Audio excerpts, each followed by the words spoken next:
Here's something we can talk about. Hundreds of people marched in London for people's vote on Brexit.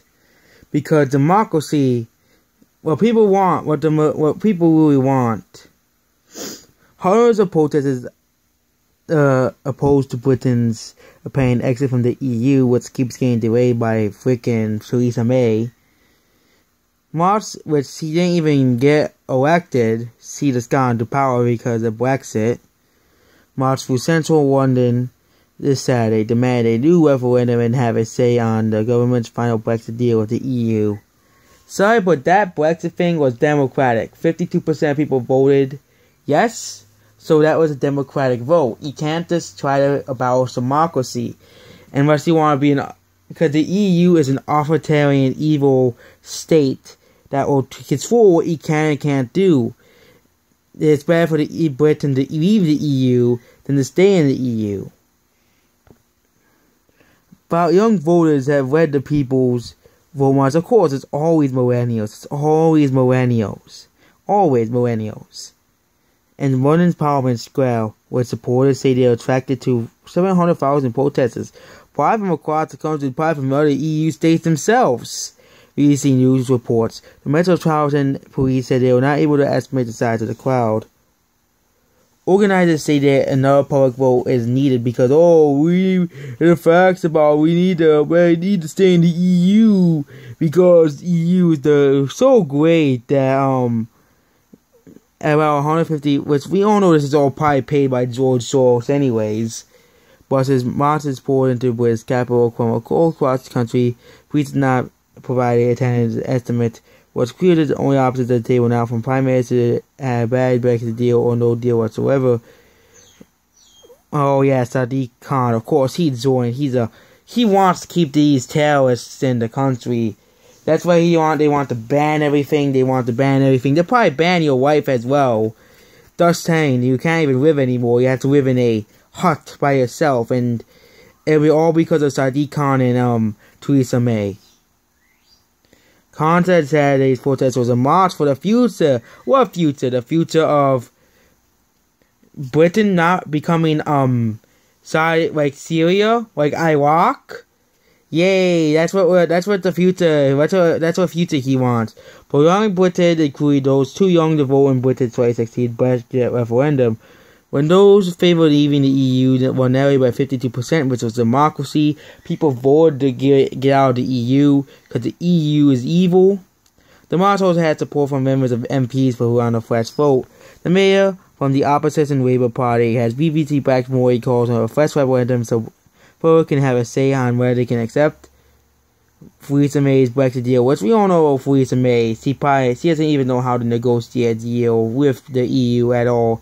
If it was up to me, I would leave the EU right away. There'll be no deal. I would say, I'm out. No more EU. Never coming back. Or choose to stay in the EU. May, the leader of Britain's Conservatives, not real Conservatives, has ruled out another public vote in the subject. Then why are they still allowing immigrants and all this bad stuff to come to us? To come to Britons? May of the That didn't stop crowds from Saturday demand. Among them was Lord of the Rings actor Andy Serkis. Of course, the billionaires are going to come over. Who marched with his son and said, Serkis believes that there will be a second referendum now that the people are informed because we are being paid by George Soros and other billionaires. Like me, said Andy Serkis. Britain is scheduled to leave the EU on March 29th, but negotiations over the divorce has plagued it under disagreements, particularly over the future border of the Republic of Ireland and Northern Ireland, as of the UK's only land border of the EU after Brexit. For Ireland to be a part of the EU and Northern Ireland to become a part of the EU. Maybe make Northern Ireland be a part of Ireland. It's not that hard. Britain does not need Northern Ireland. It just doesn't. Northern Ireland should really just be a part of Ireland so Ireland could be a united place. But we can't do that. I'm Theresa May. I'm so stupid. I can't negotiate nothing. One of the great accomplishments of the 1998 peace deal that ended decades of violence of Northern Ireland to dismantle the police and military violence on the border with Ireland. Many on both sides do not want that hard border again. There are chances of a no-deal British exit, which could create chaos at the border between the EU and British economies. May, speaking at the inconclusive EU summit at Brussels this week, said he'll consider extending a proposed 41-month Brexit transition period for the UK. That one that it's because the EU is keeping Britain hostage so they can stay in the EU for longer and longer. But Theresa May, he's too stupid to do anything about that. Owing to the EU rules more than 2 years after March's departure, then the EU has been extending its period for more time to strike a trade deal.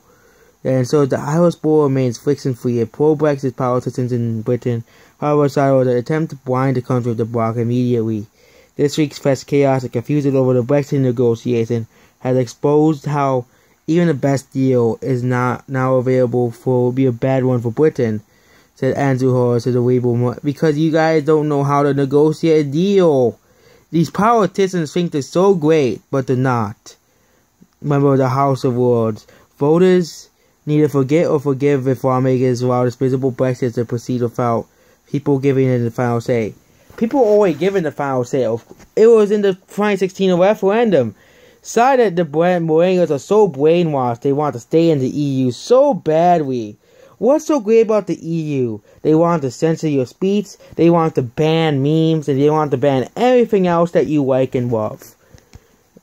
They banned guns, that's for sure. They banned everything. They'll probably ban you living and make your house be occupied by immigrants that don't need to be in Europe or any other country. And this is why Europe is falling. With a few exceptions, Europe is now a falling place.